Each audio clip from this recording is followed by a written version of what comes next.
اللهم صل وسلم وبارك عليك يا حبيبي يا رسول الله. زي ما انتوا شايفين المشتريات الكفرات اللي قدامكم. طبعا دي مش مشترياتي انا. دي مشتريات مرات اخويا. هي كانت جايباها ليها ولاخواتها، وبعدين عدت عليا وقالت لي حبيت اوريكي علشان لو عجبك حاجة اجيبها لك المرة الجاية من السنتر. انا كنت قبل كده كتبت لكم عنوان السنتر اللي احنا بنجيب منه. اتمنى بس لو الفيديو عجبكم ما تبخلوش عليا باللايك. طبعا انا حبيت اعمل معاكم الفيديو ده عشان اخد رايكم في الحاجات اللي عجباني واللي بفكر اجيبها. في كفر للغساله وفي كفر للمراوح، طبعا انتوا شفتوه قبل كده معايا، وكفر للبوتاجاز والعداد الغاز. يعني في كذا انواع كده كفرات شكلها جميل جدا. هقول لكم الحاجه اللي انا عايزه اشتريها، وهوريكم الحاجه اللي موجوده عندي واللي انتوا حبيتوا تشوفوها تاني.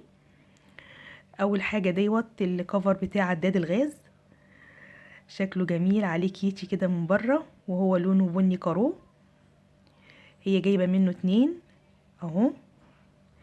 ده تقريبا سعره عامل 12 جنيه ونص. انا هفتحه معاكم وهوريكم شكله من جوه عامل ازاي. ده بيتحط على العداد بتاع الغاز. ده الشكل بتاعه اهو. طبعا هي قالت لي ان هو متوافر بكل الالوان.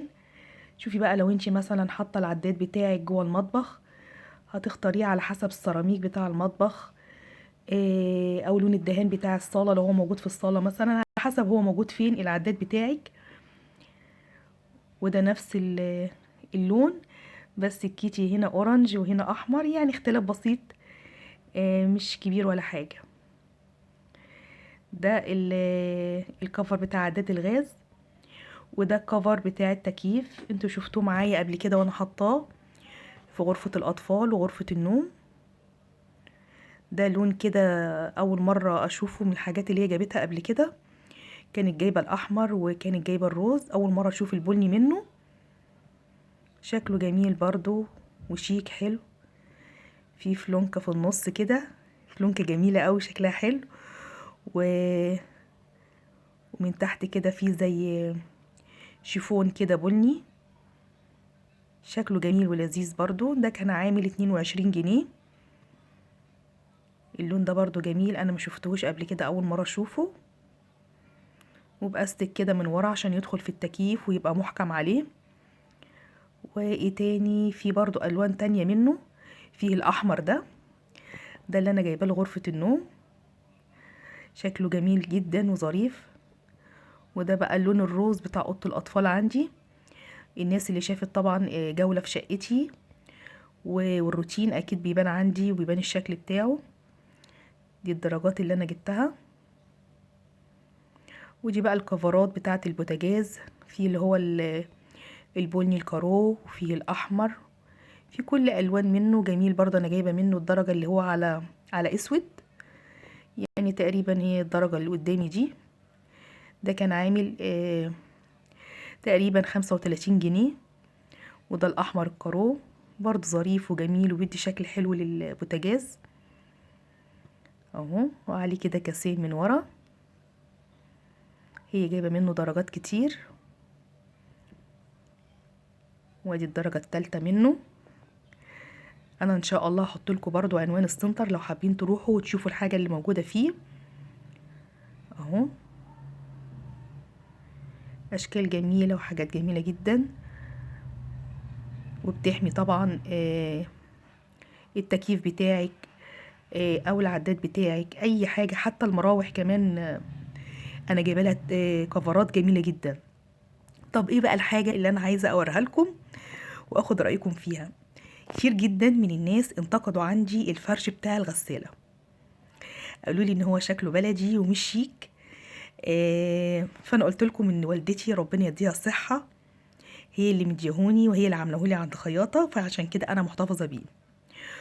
وصراحه انا لما جربت الكفرات التانية اللي هي عباره عن مشمع وجلد مش حلوه خالص وبتتقطع والسوسته بتتهدر منها وما بتتحملش، فشفت دلوقتي في السنتر عاملين نظام الكفر ده. انا هوريهولكم كمان على الغساله، هفرشه على الغساله وهوريهولكم. شكله جميل وشيك وفي نفس الوقت يعني ايه، تغييره فيه منه درجات كتير جدا، البني، الكارو، والاحمر. طبعا انا هستبعد الاحمر خالص بعيد عن درجة السيراميك بتاعي. فانا قلت اوريكم لو عجبكم شكله وحسيت ان هو مش بلدي، اكيد طبعا هشتريه وهجيبه واحطه على الغسالة كغيار تاني مع الكفر اللي والدتي جابتهولي. فاحنا هنجرب مع بعضينا البني وهنجرب مع بعضينا الاحمر ونشوف شكلهم على الغسالة ايه. بس صدقوني انا جربت المشمع كتير جدا ما بيتحملش، والسوستة بتاعته لما بتيجي تعمليها جرار كده وتفتحيها وترجعي تنزليها تاني بتبدأ تقطع في المشمع وبيتهدر منك وتبص تلاقيه بعد فترة باظ وعايزة تغيريه. انما اللي هو الشكل دوت اللي هو على قماش سهل جدا، ما بيتقطعش ولا بيتهدر ولا حاجة، وفي نفس الوقت ممكن تحطيه في الغسالة تغسليه وتنضفيه وترجعي تحطيه تاني بيبقى مزهزه كده وشكله حلو. فاحنا هنقوم مع بعضينا دلوقتي نحطه على الغسالة ونشوف الشكل العام ايه، ويا ريت بقى تقولوا لي في الكومنتات اجيبه ولا بلاش.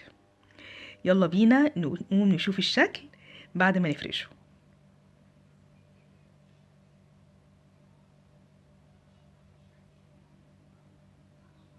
ادي الشكل البني اهو،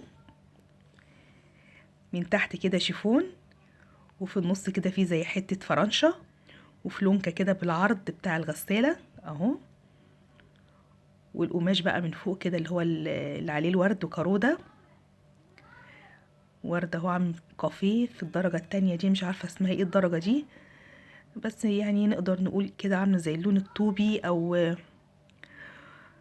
درجتين هما في بعض شكلهم جمال، وفي استك كده من ورا. ده الشكل زي ما انتوا شايفين وفلونكة كده في النص. هو بس عيبه حاجة واحدة ان مفيش سوستة، وده الاحمر اهو مفيش سوستة كده من فوق ان انتي تقدري تفتحيها وتشيلي غطا الغسالة، فلازم تشيلي المفرش كله وبعدين ترجعي تحطيه تاني. هي دي بس الحاجة الوحيدة اللي بتفرق عن الكفر الاولاني بتاعي. ده الاحمر اهو هو شكله ظريف وجميل، بس مش عارفة يعني اكيد انتوا هتدوني رأيكم برضو في الكومنتات ان شاء الله. ده كان الفيديو بتاعي النهاردة، اتمنى يكون عجبكم، ويا ريت لو عجبكم الفيديو ما تبخلوش عليا باللايك. شكرا ليكم ولمتابعتكم، والسلام عليكم ورحمة الله وبركاته. بحبكم في الله.